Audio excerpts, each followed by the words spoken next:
What's up everyone, this is Jordan from Tier 1.5. I am coming at you with my level 75 Pathfinder Arc Trapper Syndicate Farmer. I'm going to start the guide out by showing you exactly what this build is meant to do, and then I'm going to show you the gearing option. Two things that you have to be able to do. You have to be able to kill the people that spawn with the Syndicate. You have to be able to run fast through a map. So you spawn in here, and I'm going to give you the run fast and basically let you look at that.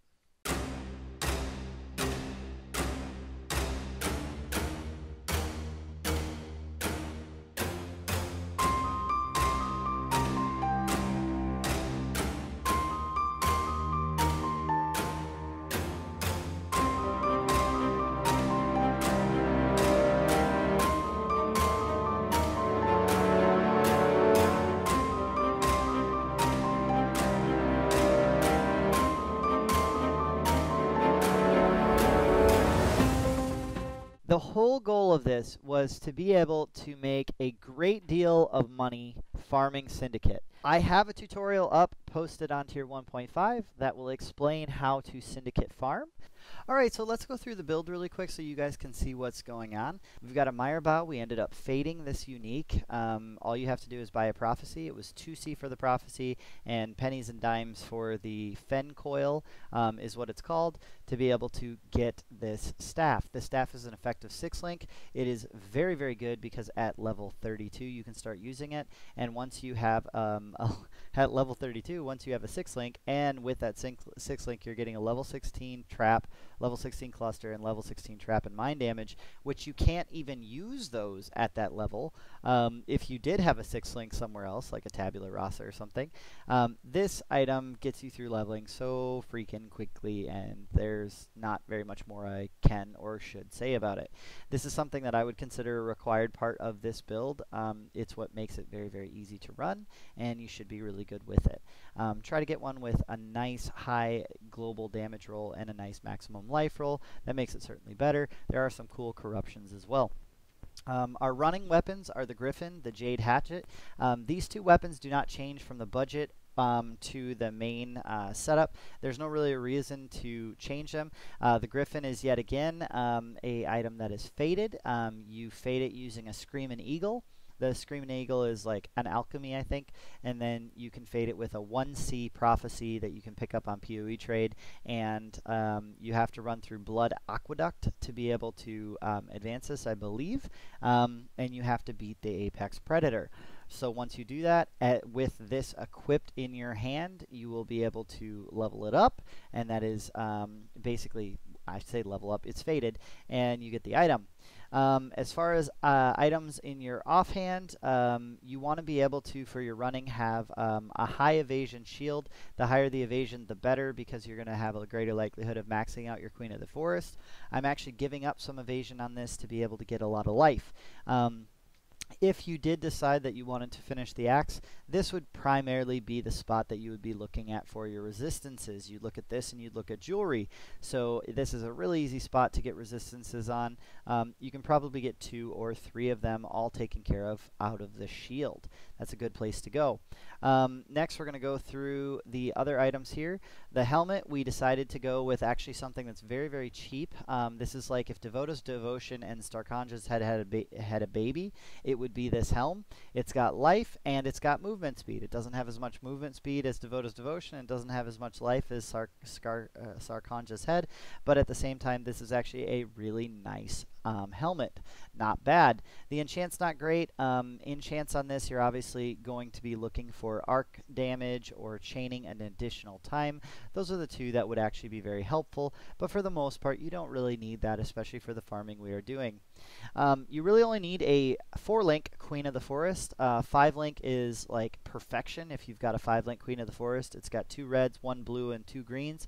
You're good to go. You would also like that 6 socket though, however, to fit in a Vol Righteous Fire. That doesn't need to be linked with these if you don't want. I have this Queen of the Forest because I bought it to transition this build into a Vol Stormcall build, which I could also post a build guide for, but there are plenty up on the forums at this point. With that said, what you're really looking for is you're looking to have a phase run, enhance, efficacy and increased duration. That's your 4 link on your chest. That's what you need to be able to run very, very fast. That's going to go ahead and add 56% movement speed, which is absolutely extraordinary. We've got to love that, and it's very, very good. Now, with that said, with the enhance, you do want all of these to be level 20 with 20% quality, except for the efficacy. You don't need any quality on that. I'll go over the gems later, but basically that is what you need for the chest. Queen of the Forest is the best in slot because it gives you so much movement speed. Speaking of movement speed, let's go to the boots. Best in slot is the 7 league steps. These are absolutely not required, and you can find plenty of budget options. However, I enjoy getting the 60% movement speed from it because I have the 10% increased movement speed if you haven't been hit recently. These are absolutely amazing boots. You definitely do not need these. My recommendation early or I should say late game, and even for Eternal Labyrinths, is running an Atziri Step.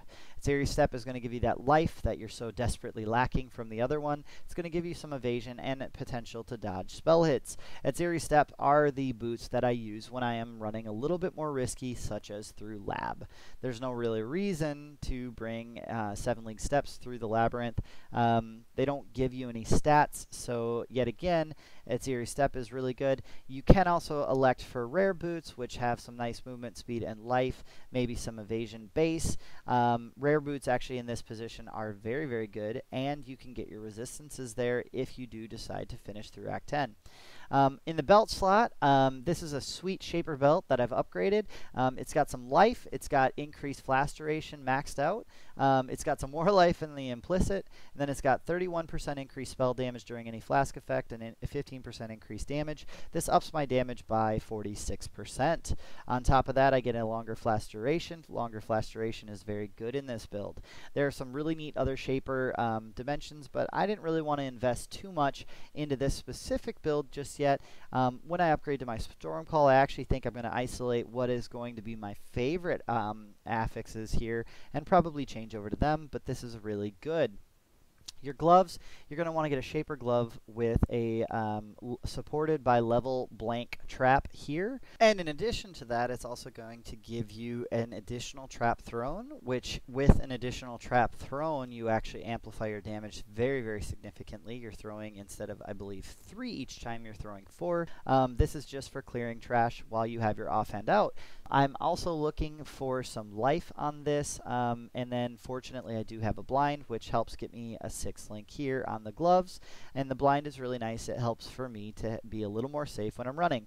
Yet another spot where you can get resist. You notice the theme here. You can get resist on a lot of different spots after you are getting to this point in the game.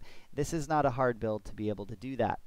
The taming is quite an expensive ring, but again, I had the exalted orbs to do it, so I upgraded. It's a nice little ring, gives you a lot of damage, and gives you additional damage per free shock and ignite on the enemy. So resist, damage, you can't really complain. Got a really nice high life ring right here with the strength that I would like to have on the build.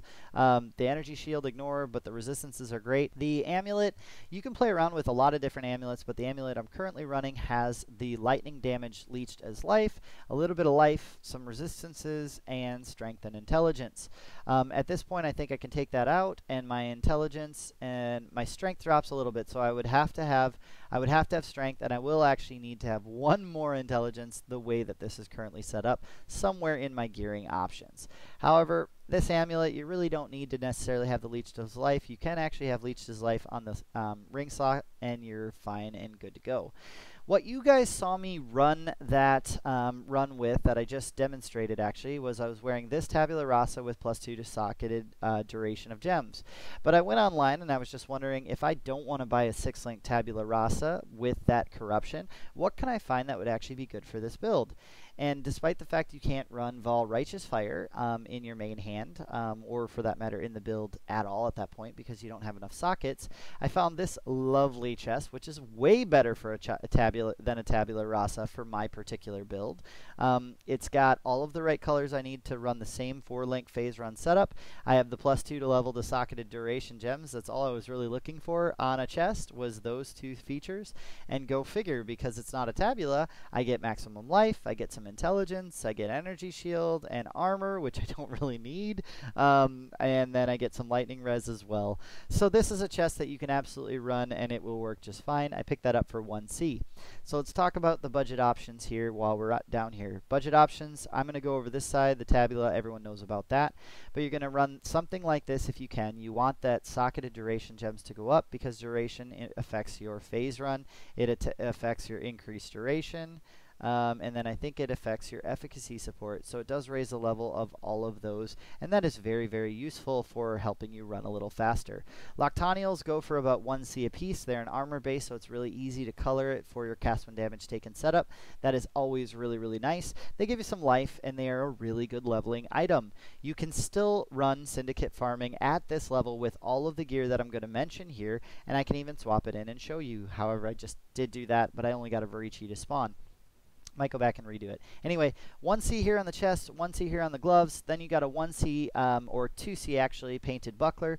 This buckler, there's not too much to say about it. It increases your movement speed, gives you some evasion rating, gives you some cold resistance, and then it returns some damage that you take physically into cold damage. That's very good because it reduces it down, especially when I don't have any armor. 20% of fire damage from hits is also taken as cold damage as well. Not really taking advantage of that stat, but that's okay. As far as boots, if you don't want to get the Shaper glove right now, or you haven't saved up enough to be able to afford the 10 to 30C that it's going to cost you, for that you can go ahead and pay 1C for deerstalk or deerskin boots. These are going to help you to have 30% increased movement speed basically all the time because you're always going to throw traps. It's going to give you some additional throwing speed plus some life, evasion, and it's going to give you the socketed gems as supported by level 11 traps.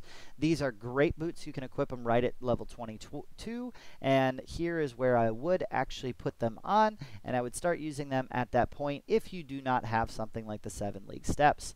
Gold rim I don't need to cover. Everybody uses a gold rim to level. It's fantastic. You really only want to start putting something else in this slot when you end up having to get some life and you've gotten resists on your other items. Outside of that, the budget version of the amulet I'd recommend, especially for leveling, is the Extractor Mentis. This should get you well into the later game version of this build, so like well into the 50s with this. While it's not good to give your enemies Onslaught or Unholy Might, for the most part you're only giving this to the trash mobs that you're basically passing as you kill them. Think about that for a second, because arc is going to arc across the screen. You're not going to have any nearby enemies to give it to, but it will grant you Onslaught and it will grant you Unholy Might. This is actually a really This is actually a really, really strong amulet, and it has the stats you need. If you have a little bit more chaos to spend and you want to upgrade a little bit more, go for an Astra Menace. This is going to make sure that you don't have to worry about stats literally forever. You just get all the way up to 57 when you're going to start running, and this will take you well into the late game. Now, as far as another option, you can look at a coup recharge or a coup reward. You don't need the attack speed, so don't worry about actually fading this item. This is one that I just did because I had it. It was easy. It cost me a fusing. I wanted to see if I got a good attack speed, and then I wanted to corrupt it, see if I'd get a good implicit. I didn't, but that's okay. Case in point, this does give you 10% increased movement speed. I am not going for the movement speed, and that's a constant theme in this build. I run 315% of my base movement speed. That's pretty damn good. Every single slot that I've told you so far, I basically have a chance to upgrade with the exception of the boots in the non-budget version, and I'm constantly pushing that away so that I can get a little bit more life and a little bit more survivability, because I really like being able to run labs without dying. Budget rings right here. This was actually a ring that I found, a 2-stone ring that was in my appropriate level at the time when I needed some resist. This was after I was bumped into the -30 penalty. and I went ahead and I rolled it until I had +8 to all elemental resistances, and some mana was actually what showed up there. I love to have some mana, and after I got those two to roll with the transmute, I Regal Orbed it to and adds 8 to 18 fire damage to attacks, which is garbage, and then I just crafted on the cold and lightning resistances. So literally this is a ring that if you chose to buy something like this, it would be probably between 1 and 2.5 C. I had a Regal Orb, so I decided to do it that way. One way or another, you're going to find that just getting the resistances that you need is very easy to get through the base, and that's really all you're looking for in that ring slot. And this is the ring that I was using right up until I probably was about level 65 or 70 and decided I wanted to get a taming. Once you get a taming, you really want some stats moved over to your other ring slot. But the Parandus is absolutely fantastic. It helps you set your intelligence stat. It gives you the chance to be able to gain more experience, and you have increased mana regen rate. This is probably the most expensive part of the budget version of this build, other than the gems. This costs 5C, and the gems you can level up. I absolutely love this ring. Strongly recommended if you have the 5C at the beginning to be able to use. And notice there is no level requirement. You can equip it right away. The Parandus Blaze and Cloth Belt. This is one that I did corrupt. Got a pretty damn good corruption on it of 8% increased maximum life. So the implicit's the only part about this belt that sucks, and you can get a cheap belt with a good implicit, and you can get that for less than 20C easily. This one probably is worth about 20C, but who knows. But you can get just a base item and get it with 30 to attributes, helping you hit that attribute requirement. Quantity of items is a nice quality of life, little fire res, and then increased flash durations. So basically, guys, this is what you're looking at as far as the budget items here. As far as late game items, like I said, I would swap out the series step depending on whether I'm going in lab or not, or the syndicate farming, and I would potentially swap in this opal ring if I ever get up to the level where I can actually afford to do it. That relieves the lightning damage off of my amulet, and I can use some cool amulets. Let's go ahead and go over the links. Your main damage setup is an arc setup. We're going to be using arc on a Meyerbow, so we have a 6 link. We've got arc on a level 16 trap, level 16 cluster trap, level 16 trap and mine damage. Then we go down here, we're going to be running that with a control destruction, and either you're going to have an added cold damage or an elemental focus in this third spot. Elemental focus is great, but it does not add any elemental ailments to enemies, so especially if you're using the taming, you want to be able to get that to be added cold damage. Cold damage is going to potentially add a freeze to enemies or a chill to enemies, and that all actually does affect how the taming works. Gives you increased damage, which is really, really nice. As far as the other links in the helmet, we've got our cast when damage taken Immortal Call setup. It's going to cast Immortal Call. It's also going to cast Temporal Chains.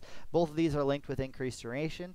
The reason I'm not running Temporal Chains on a Blasphemy is because, quite honestly, I don't feel that curses do that much for this build, or for that matter, I don't really like Blasphemy and curses anyway, unless you're running a curse-specific build, and the reason for that is because while they look great in Path of Building, your curses are 60% less effective against bosses. So like in Azaro, who's our primary boss, and in our Syndicate farm, I would rather have the mana to throw out more traps than be cursing them. However, if they hit me, I want to curse them with that lessened action speed so that I have a chance to be able to get away. Now, in your Queen of the Forest, you can 4-link it with Phase Run, which is Phase Run, Enhance, Efficacy, Increased Duration. You can also throw in an Empower in this 5th slot if you would like to. That's up to you. Empower would be actually extraordinarily good in this linkage. It does help you out a bit, but I don't want to recolor my Queen of the Forest to be able to do it. You notice I did try to have it some white socks from Varici, and I got unlucky. I only got one out of the 6. Other than that, you don't need this to be linked up. Doesn't bother if it is, of course. But if you have a Righteous Fire to throw in there, or specifically a Vol Righteous Fire is going to give us additional spell damage, and this is absolutely a huge quality of life thing. If you can afford to hit the life and kind of damage yourself, you don't actually have a degen like Righteous Fire, and it gives you a significant bump in damage because it's more spell damage as opposed to increased spell damage. So that is absolutely a really nice setup right there. In the boots, we're going to have our leap slam, or you can have a charge dash, or you can have a flame dash. In here, it's up to you, whatever you prefer. Leap slam and faster attacks tend to be something that I actually really like. I find that it's really easy to fortify with these specific linkages. I would probably play this or a charge dash. I've never really been a big fan of flame dash because for some reason it never seems to get across the gaps that I want to get the first time. I don't know if that's just me or if it's someone else. Then as your 4 socket down in the boots, you're going to want to have a Wrath down here. You could hypothetically put this in another linkage, but if you put it up here, it is going to cost you more reserve mana, so you do actually want it up or down in your boots. You have an additional socket up here that you can use for whatever you would like. In some cases, I think it's good to potentially have a Vol Grace or a Vol Haste. You're probably not going to be reserving those mana, that mana without an Enlighten linkage somewhere, but at the same time, what it does give you is it gives you the Vol version of these, which can help you. Haste doesn't help you that much, it just gives you a little bit of extra movement speed here and there. Grace, on the other hand, is what I would recommend running, so if you're going to reserve Wrath, you can actually take a Grace, and you can have your Vol Grace available, which helps you dodge attacks and spell hits when you need it and when you're low on life and trying to regenerate. Outside of that, we've got, so that's our Leap Slam setup. Then in the gloves, we've got a trap setup that's supported by this trap. It's arc again. This is probably something that for clearing trash mobs, I could actually do arc, and for bossing, I could probably swap this out to a lightning trap. I'm thinking about doing that and trying it just to see how I like it and if it's a good quality of life improvement. I'm not really sure just yet, but we might try that.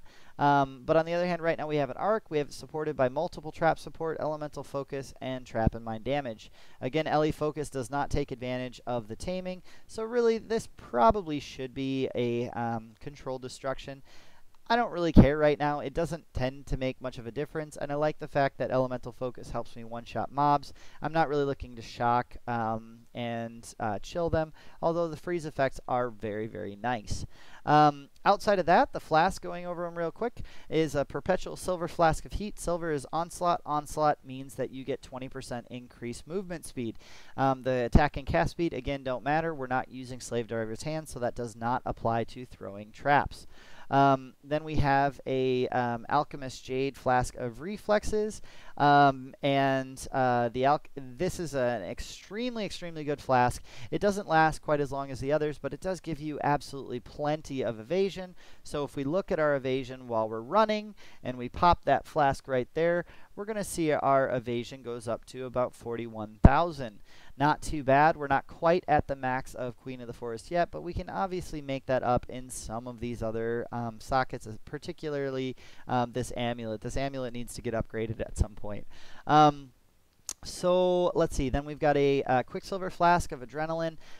It doesn't matter whether you have the Experimenters or the Alchemist. The Alchemist will make you move faster, but personally, quality of life-wise, I really like my flask to be up all the time. I don't really like to have to stop and kill mobs. I actually feel like the more you have to kill mobs to be able to refill your flasks, the slower you move across the map. So for me, this is actually a really good flask. Again, everything on this build that you're seeing was either rolled by me or purchased, so using these methods. So if you're looking at this and you're saying, oh my god, you've got a 8x boot, you've got a probably a 3 to 5x chest, you got a 1.5x ring, you're looking at this and you're saying this is really expensive. Well, yes, it is, but everything that I've got here was funded by doing this syndicate farming, and I'm only level 75, so I've already funded the build to this point before I even get to maps. In fact, I want to show that off really quick and be able to show you I haven't even finished Act 9 yet. Have not gotten there. So how did I run the lab, you ask? Well, I ran the lab because on another character that I started the league with, I was able to get all of the mapping done, and then when I was looking for a way to build up currency, I realized that syndicate farming was actually way more productive than going through maps, and it required no investment. I'll explain Syndicate farming in another video. This video is not about that. Let's get to the last 2 flasks. Lavianja's Spirit. I don't know how to pronounce it, but this is absolutely fantastic. Don't worry about the rolls. In fact, the slower this regenerates, the better it's going to be. And the reason for that is because if it regenerates over 7 seconds, for that whole 7 seconds, you're casting and throwing traps for nothing. It doesn't cost you anything to be able to throw these traps, which is absolutely really good. Bubbling Hollowed Hybrid Flask of Staunching. You can either use a Hollowed Hybrid Flask or you can use a Divine Life Flask. Either way, strongly recommend getting an instant flask. Bubbling is the best instance right here. We have our Freeze negation right here that removes it from us, and we've got our Bleeding negation right here, and that removes us from that. Now, both of those slots can actually move, I believe, to the belt, or at least I know the freezing can. And the bleeding you can get from the tree, but it doesn't really make any difference. We're not going to ascend for that. It's not worth giving up the damage. Other than that, your other jewel slots that you have or whatnot are 100% up to you what you want to put in them. I'm personally going to take and put an Enlighten in here. And then you can put your Righteous Fire wherever you want, but I just level up Enlighten in there, and then once it hits level 3, I might consider actually expanding that. I've got an Empower that goes in here, Portal, level 20, so that I can cast Portal very, very fast. And then I've got my Vol Grace and Vol Haste over here, just in case I build them up enough in a map to be able to use them. I will have them right here. I actually normally have the Vol Haste. I do not have the Vol Righteous Fire because in a map I don't need it. It is kind of nice to burn while you're running, but at the same time, and I'm not burning, so it's all good. Honorable mention for this build is a Smoke Mine and a Detonate Mines right here. You can put the Detonate Mines into your cast when damage taken setup. You can drop a mine at the beginning of the fight somewhere in a corner in a safe area, and then when Azaro hits you or you take trap damage or you're doing something wrong, it'll teleport you right to it. However, I just found that because I'm not fighting really difficult maps right now and this build handles everything I've been doing, there's really no reason actually to take and have a smoke mine and detonate mines on anything. It just doesn't really make sense. Similarly, I actually do miss this guy. This is a Summon Stone Golem, and he's someone I miss. I actually really liked my Stone Golem. I actually had him on a secondary cast when damage taken setup. It was a kind of cheeky way to do it, but I had a cast when damage taken setup with a Mortal Call, and that was linked actually to my main phase run setup. But phase run is a high enough level to where it wouldn't trigger and I could, cast it at will. But the cast when damage taken and a Mortal Call would go off, and that was affected by the increased duration, the enhance, and the efficacy. So it was a really cheeky way to take a 6-link Tabula Rasa and turn it into something where I could have my really nice cast when damage taken set up there. And then my other cast when damage taken was 100% dedicated to Temporal Chains, Detonate Mines, and Summon a Stone Golem. It was quite a bit that happened when I took damage, but when that happened, it was really nice because the Stone Golem gives me taunts and it gives me life regen. There are better golems probably for this build as far as damage goes, but I love the taunt. And with an evasion build, I really want Argus or I want Azaro to be able to hit my minion, my golem, rather than me, so it takes that aggro off of me. And almost always it felt like when it spawned in, like as soon as a new one spawned in, boom, Azar goes and hits it, or Argus goes and hits it. It takes the aggro off of me. This was a really neat setup, and I actually might do just a kind of fun run for that at a later time. Arctic Armor is an honorable mention, but for the most part, you're only standing still when you're throwing traps, and for the most part, you throw, run, throw, run, throw, run, throw, run. So, like, if you happen to get hit while you're throwing, Arctic Armor is very, very good. It's very nice. It's nice to get that physical damage reduction, but the truth of the matter is, I just don't think it's worth the mana. I think you'd prefer either Grace or Haste or Wrath over that to be able to get there. I should mention, actually, Grace. Sometimes I'll actually put my Wrath up here, even though it costs more mana to do that. And then I'll bring in a Haste or a Grace right here, and that will make up for any lack of evasion that I have here. Other than that, you can level whatever else up you want. I mean, I recommend leveling probably an Enlighten or something like that up. And then, of course, if you wanted to level up Arctic Armor, I'm going to continue leveling up my Smoke Mine. And that is the whole build guide. guys. Outside of that, let's talk about the passives. Ascensions first. You're going to go up to Nature's Boon first. Then after that, you can either choose Master Alchemist, which I like, or you can go to Veteran Boyar. These are the next two, though. And then the last one is going to be that Nature's Adrenaline. While it seems really great to be able to get movement speed, you're spending an entire Ascension just to get movement speed. Truthfully, if I put it in a Zero Use Promise, I would strongly think about actually going for this Nature's Reprisal and seeing if there was a trap that I actually enjoyed using Chaos damage more than I enjoy the traps using Arc. Other than that, the way that I leveled was kind of cancerous. It was really tough. I definitely recommend coming to Finesse first through these Evasion and Life nodes. That's essential. You have to get the Heart of Oak next.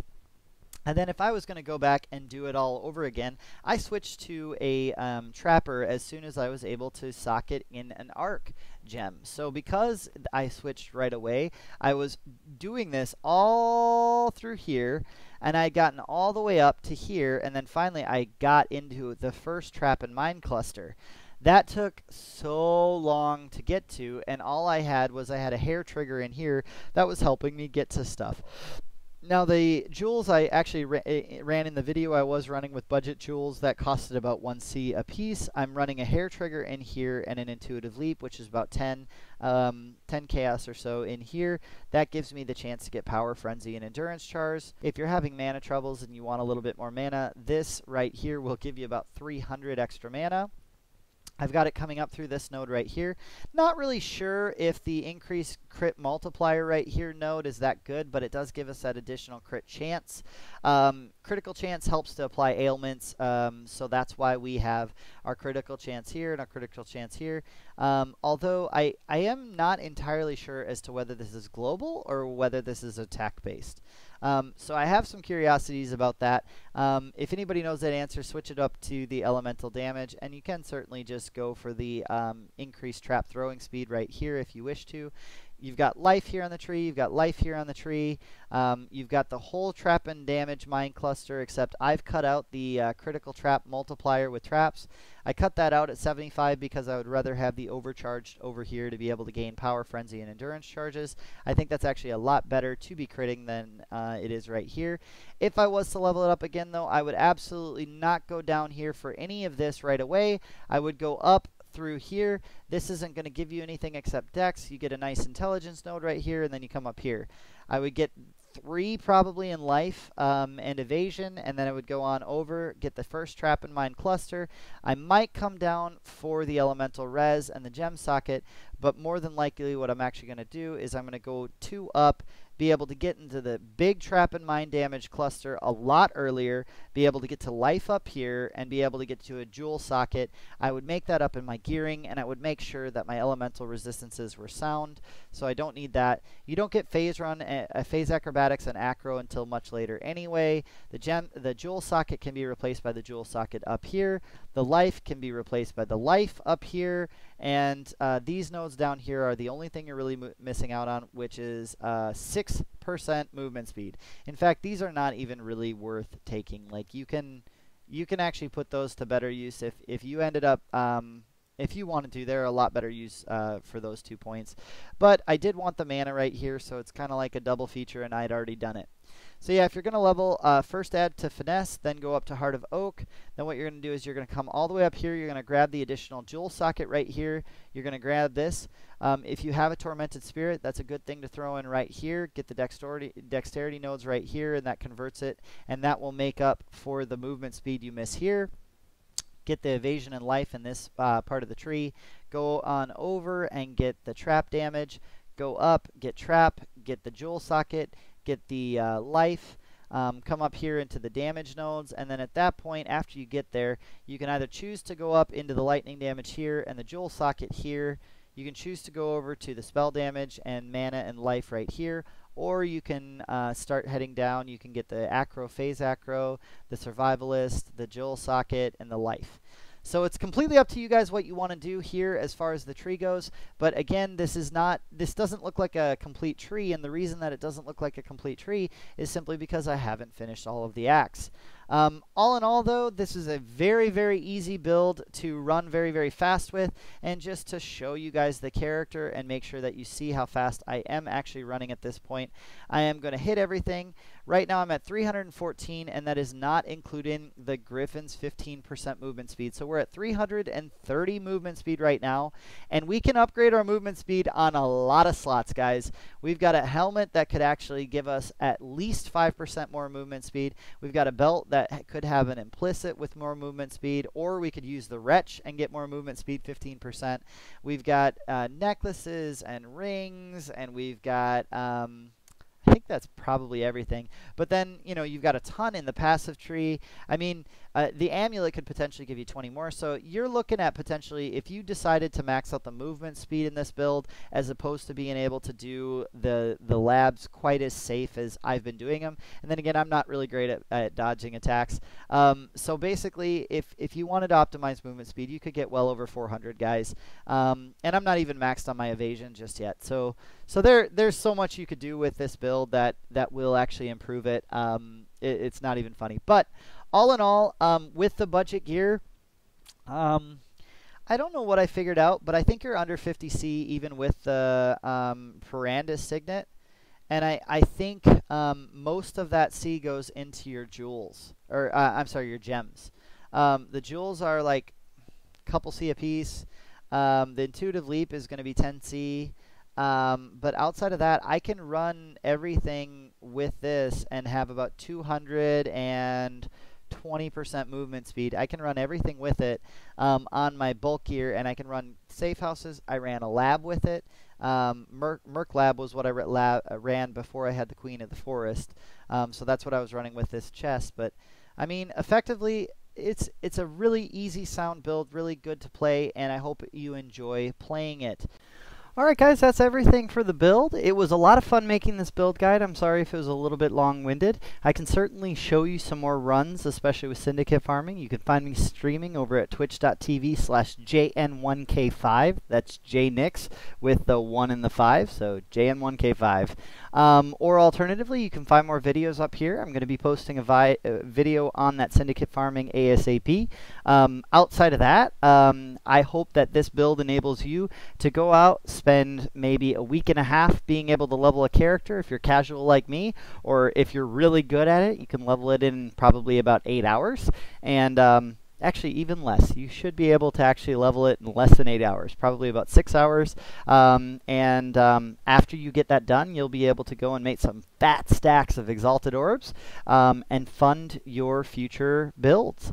This is a really, really great build. I definitely recommend it for someone who's new to the game and wants to try out something that actually is going to give them the capability to make a lot of currency. I remember the first season that I ever played, I ended up making somewhere in the neighborhood of 100C that season. So looking back on that now, I kind of giggle a little bit, but I want to enable players to be able to not have to get to the late game to be able to make a lot of currency in game. And yeah, the goal of this guide is to make it so that your life is a lot easier at being able to fund your future projects. I know that my build looks expensive. It was expensive after I decided to gear up, but the budget version can run through all of the same farming. And just keep in mind that between level 57 and 75, that's where I made enough money to buy the 7 league steps, the pretty much everything in the build that you saw that was exceptional. I made plenty of money to be able to fund the whole build. So I hope this was informative and helpful. I hope that you're willing to subscribe to my YouTube channel and maybe subscribe to my Twitch channel and be on the lookout. I am planning to select a night to stream every night, and I think right now I'm leaning towards either Wednesday or Thursday. We'll see what ends up happening with that. But if you'd be so kind as to just let me know if you liked this video and if it was helpful, that'd be awesome. Good luck and enjoy the Rift of Rayclast. I guess it's a League of Legends reference. Enjoy Rayclast!